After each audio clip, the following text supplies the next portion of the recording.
అంటే మీరు ఇక్కడ హైడ్ అండ్ సీక్ ఎవరు ఆడుతున్నారు? అధికార పార్టీ ఆడుతుంది. ఎందుకు? మొత్తం వీళ్ళు చేస్తుంది ప్రభుత్వ ధనాన్ని దుర్వినియోగం చేస్తున్నారు కాబట్టి బయటకు రాకుండా నా దుడ్లే, నేనే పోయా, నీ దుడ్లు అయితే దానికి ప్రూఫ్ కావాలి కదా. ఇప్పుడు నేను కొనుక్కున్నా అండి, నేను హెరిటేజ్ కొన్నా, ఎందుకు? టీవీలో చూపించడానికి. ఈ హెరిటేజ్ కి సంబంధించి ఇందాపూర్ డైరీలో హెరిటేజ్ తయారవుతుందో నేను కొనుక్కున్నా, కొని చూపించా. That is proof. స్విగ్గీలో ఆర్డర్ చేసి తెప్పించా ఇన్స్టామార్ట్ లో. ఏది పలానా హెరిటేజ్ కి సంబంధించి ఇదిగోండి, ఇది హెరిటేజ్ కి సంబంధించి 1 సెకండ్, ఇదిగోండి హెరిటేజ్ ఫార్మ్ మిల్క్.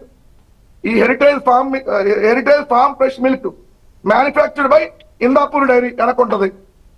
ఆ విషయం ప్రచారాలు చేయొద్దనే నిన్న ఢిల్లీ హైకోర్టు కొట్టింది. ఇంకోటి హెరిటేజ్ లైట్ ఫిట్ మిల్క్, అదే ఆ విషయం ప్రచారాలు చేయొద్దనే చెప్పింది.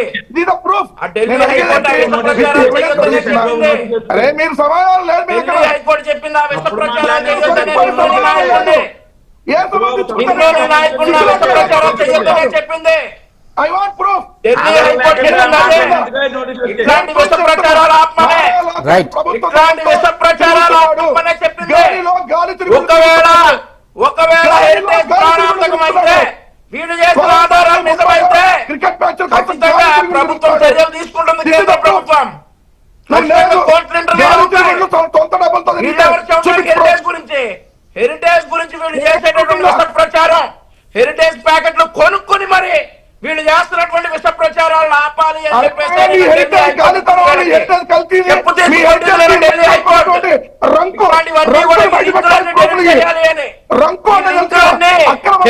మీద ఎట్లాంటి అవాకులు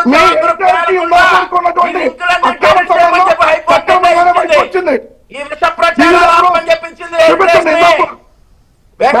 తీర్పు చదువుకో. హెరిటేజ్ గురించి ఇట్లాంటివి చేస్తే ఇబ్బందులు పడతావు లీగల్ గా. హెరిటేజ్ గురించి ఇట్లాంటివి చేస్తే ఇబ్బందులు పడతావు. హెరిటేజ్ గురించి విష ప్రచారాలే ఆపాలింది.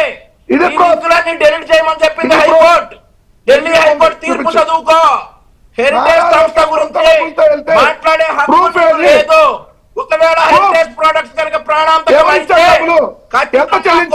చర్యలు తీసుకుంటాయి. హెరిటేజ్ ప్రొడక్ట్స్ ప్రాణాంతకమైతే కోర్టులు చర్యలు తీసుకుంటాయి.